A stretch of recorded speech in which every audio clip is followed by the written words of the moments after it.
का जोरदार है। और ये जैन सी भी है। हाँ जी, दोनों के दोनों। मैं कहा घूमने में अभी तो बोले हैं आप मीडिया से क्या कुछ हमारे देश में हमारे देश के प्रधानमंत्री आदरणीय नरेंद्र भाई मोदी जी के नेतृत्व में तीसरी बार एनडीए की सरकार बनी है। 12 वर्ष का जो कार्यकाल है प्रधानमंत्री जी का, वो एक बेमिसाल कार्यकाल है। इन 12 वर्षों में हमारे देश के प्रधानमंत्री आदरणीय नरेंद्र भाई मोदी जी ने विकास की दृष्टि से, जन कल्याण की दृष्टि से और विश्वास की दृष्टि से काम किया। आज देश की 130 करोड़ जनता हमारे देश के प्रधानमंत्री आदरणीय नरेंद्र भाई मोदी जी पर इस बात का विश्वास रखती है कि वो भारतवर्ष को जिन्होंने आत्मनिर्भर बनाया है और आने वाले समय में वो विकसित भारत बनाने की दिशा में चल रहे हैं। हमारे देश के प्रधानमंत्री आदरणीय नरेंद्र भाई मोदी जी ने जब 2014 में पहली बार जो कार्यभार संभाला था तो देश की जनता के साथ कुछ वायदे किए थे। वायदा इस बात का किया था कि हम धारा 370 को हटाने का काम करेंगे। जहां पर भगवान राम ने जन्म लिया अयोध्या नगरी में, वहां पर भगवान राम का भव्य मंदिर का निर्माण करेंगे। धारा अपने गरीब को, जो गरीबी रेखा से नीचे जीवन यापन कर रहे हैं, गरीब कल्याण योजनाओं के माध्यम से उनका जीवन स्तर सुधारने का काम करेंगे। बेरोजगार युवाओं को रोजगार देने का काम करेंगे। देश में आतंकवाद को समाप्त करने का काम करेंगे। देश में भ्रष्टाचार को समाप्त करने का काम करेंगे। बेरोजगार युवाओं को रोजगार देने का काम करेंगे। महिला सशक्तिकरण का काम करेंगे। और इसके साथ साथ हमारे देश के जो इंफ्रास्ट्रक्चर है, चाहे वो रेलवे में हो, चाहे वो एयर में हो, चाहे आपका समुद्री हो, चाहे वो सड़कों का निर्माण का काम हो, उसको इंफ्रास्ट्रक्चर को डेवलप करके हम औद्योगिकरण बढ़ाएंगे और हमारे देश की आर्थिक दृष्टि को हम मजबूत करने का काम करेंगे। इन सभी वायदों को हमारे देश के प्रधानमंत्री आदरणीय नरेंद्र भाई मोदी जी ने पूरा किया। धारा 370 को हटाने का काम किया। सुप्रीम कोर्ट में सरकार के माध्यम से वो सभी साक्ष्य प्रस्तुत किए गए जिससे ये तय होता हो कि भगवान राम ने अयोध्या में जन्म लिया था और वहां पे भगवान राम का मंदिर पुराना था। उन साक्ष्यों के आधार पर ही सुप्रीम कोर्ट ने हमारे पक्ष में निर्णय दिया और वहां पर भगवान राम का भव्य मंदिर का निर्माण हुआ। इसके साथ हमने हमारी सैन्य शक्ति को मजबूत करने का काम किया, हमारी सीमाओं को सुरक्षित करने का काम किया, आतंकवाद को समाप्त करने का काम किया। जब 2004 से लेकर के 2014 तक आप जगह जगह बम ब्लास्ट होते थे, चाहे वो जयपुर बम ब्लास्ट हो, चाहे वो दिल्ली बम ब्लास्ट हो, चाहे वो बॉम्बे बम ब्लास्ट हो, आपका कर्नाटका में हो, हैदराबाद में हो, चंडीगढ़ में हो, जगह जगह आतंकवादी गतिविधियां होती थी। इन 12 वर्षों में एक भी बम ब्लास्ट की घटना हमारे भारतवर्ष में नहीं हुई। केवल मात्र एक पुलवामा और आप पहलगाम को छोड़ दीजिए, इन 2 जगहों पर आतंकवादी गतिविधि हुई, जिसका भी करारा जवाब हमारे देश के प्रधानमंत्री आदरणीय नरेंद्र भाई मोदी जी ने एयर स्ट्राइक, सर्जिकल स्ट्राइक और ऑपरेशन सिंदूर के माध्यम से दिया और पूरे विश्व को इस बात का संदेश दिया कि हम हमारे देश में आतंकवाद को बर्दाश्त नहीं करेंगे। हमने भ्रष्टाचार को समाप्त करने का काम किया। हमारी चाहे वो केंद्र की सरकार हो, चाहे हमारी प्रदेशों की सरकार हो, एक भी भ्रष्टाचार का आरोप विपक्ष हमारे पे नहीं लगा पाया। हमने जनधन योजना के माध्यम से हमने हर गरीब का हमने बैंक का अकाउंट खुलवाने का काम किया। आज जितना भी डायरेक्ट बेनिफिट ट्रांसफर होता है, डीबीटी होता है, जो भी हमारी अपने राजकीय योजनाएं हैं, उनका जितना भी पैसा ट्रांसफर होता है, वो सारा का सारा पैसा उस गरीब के अकाउंट में जाता है। उसमें एक पैसे का भी भ्रष्टाचार नहीं होता। जबकि पूर्व प्रधानमंत्री राजीव गांधी जी कहते थे कि यदि मैं किसी गरीब को 1 रुपया भेजता हूं तो 85 पैसे भ्रष्टाचार में जाते हैं, केवल मात्र 15 पैसे उस गरीब व्यक्ति को मिलते हैं। आज हम बड़े गर्व के साथ कहते हैं कि हम जितना पैसा गरीब के खाते में भेजते हैं उसको पूरा का पूरा पैसा मिलता है, किसी प्रकार का कोई भ्रष्टाचार नहीं होता।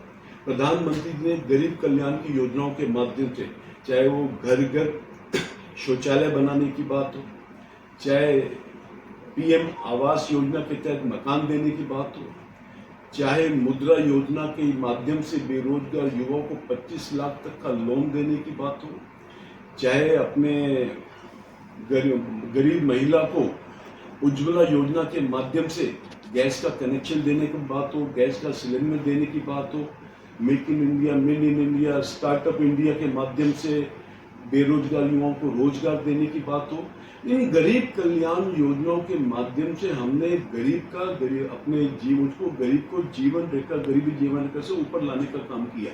2014 का जो आंकड़ा है वो आपका 43 करोड़ का आंकड़ा है जो गरीबी रेखा से नीचे जीवन यापन करते थे। आज केवल मात्र 18 करोड़ रह गया। हमने 25 करोड़ गरीबी रेखा से नीचे जो जीवन यापन करते थे, हमने उनको गरीबी रेखा से ऊपर उठाने का काम किया। और प्रधानमंत्री जी ने कहा इस आत्मनिर्भर भारत में, इस विकसित भारत में हमारे देश में एक भी गरीब नहीं रहेगा, सभी गरीबी रेखा से ऊपर अपना जीवन यापन करेंगे। आज आप रेलवे की दृष्टि से देखिए, रेलवे में कितना विस्तार हुआ, एयर में कितना विस्तार हुआ, आपके समुद्री अपने जहाजों में कितना विस्तार हुआ, सड़कों का कितना निर्माण हुआ, टनल्स का कितना निर्माण हुआ।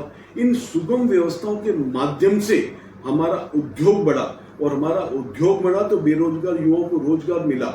और इसके साथ साथ आज हमारे देश आर्थिक दृष्टि से चौथे स्थान पर आया है और आने वाले समय में वो तीसरे स्थान पर पहुंचेगा। इन सभी कामों को लेकर के हमारे प्रधानमंत्री जो 12 साल जो काम किए, वो उसके एक विश्वास उन्होंने पैदा करने का काम किया। हमारे प्रधानमंत्री जी ने किसानों के लिए काम किया, महिलाओं के लिए काम किया, गरीब के लिए काम किया, युवाओं के लिए काम किया।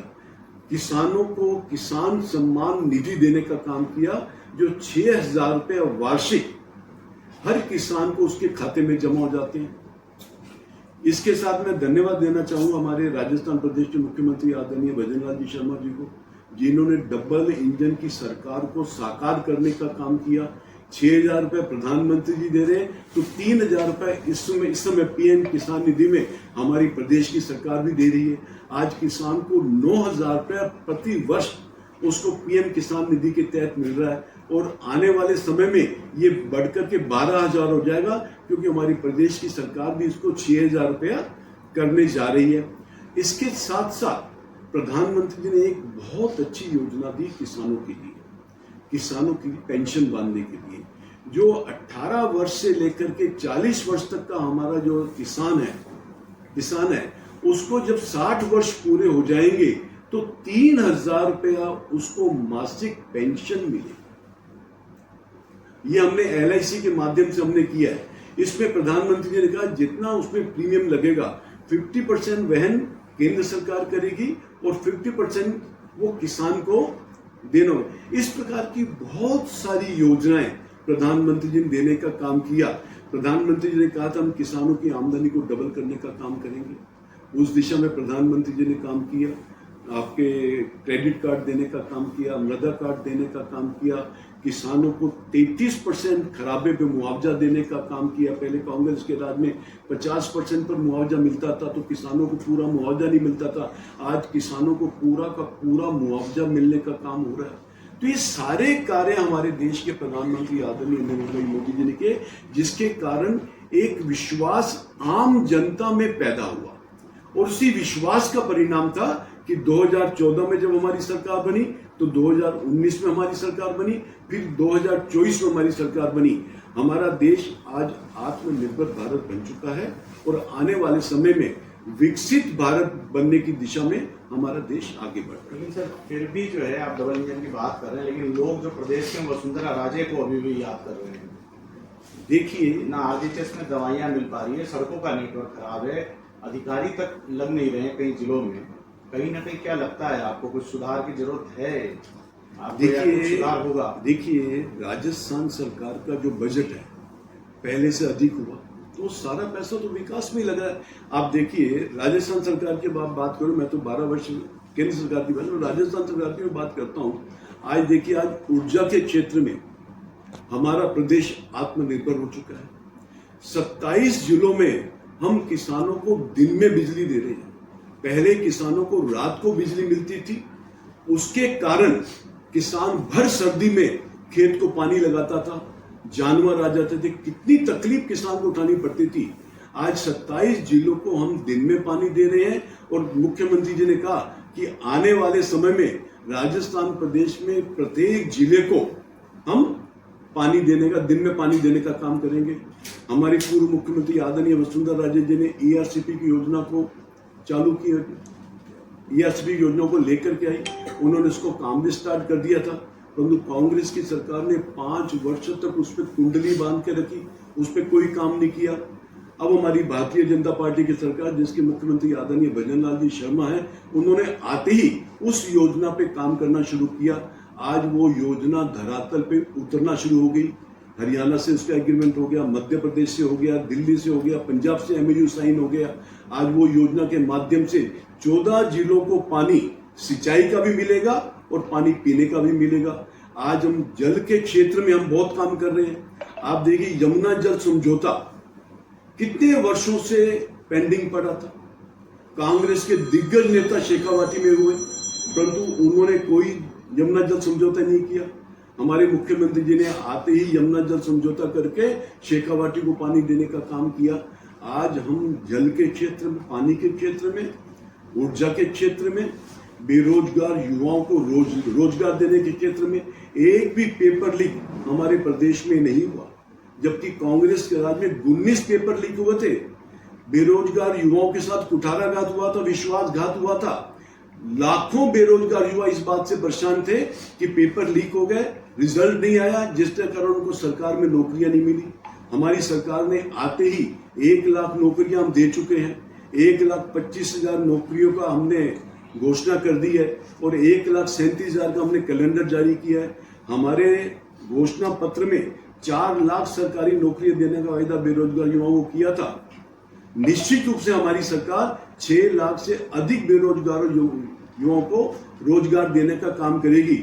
हमारी जो सरकार है ना, व्यक्तिवाद पे काम नहीं करती, विचारधारा पे काम करती है। जो भी हमारे मुख्यमंत्री आएंगे, चाहे हमारे पूर्व मुख्यमंत्री आदरणीय वसुंधरा जी ले लीजिए, जिस प्रकार से उन्होंने राजस्थान प्रदेश को आगे बढ़ाने का काम किया, राजस्थान प्रदेश को विकसित प्रदेश बनाने का काम किया, आज उसी प्रदेश को हमारे मुख्यमंत्री आदरणीय भजनलाल जी शर्मा आगे बढ़ाने का काम कर रहे हैं। सर, ये किसानों के जो संसाधन है वो केन में डीजल नहीं मिल रहा है, इस बारे में भी किसान चर्चा करते हैं कि संसाधनों को लेकर के वहीं आना पड़ेगा या खेतों में ट्रैक्टर को चलाएंगे। सर, जो डीजल की जो मांग है सर, ये संसाधनों में देखिए, ईरान और अमेरिका के वॉर में डीजल में और पेट्रोल में, क्रूड ऑयल में दिक्कतें आई थी, परंतु हमारे देश में ना तो डीजल में कमी आई, ना ही पेट्रोल में कमी आई।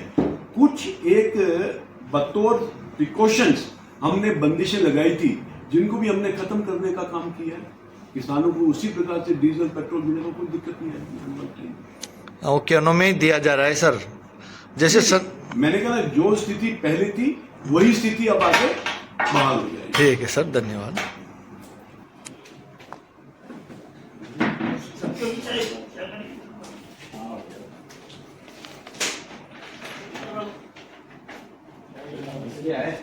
का जोरदार है और ये जैन जी भी है दोनों के दोनों। मैं कहा घूमने में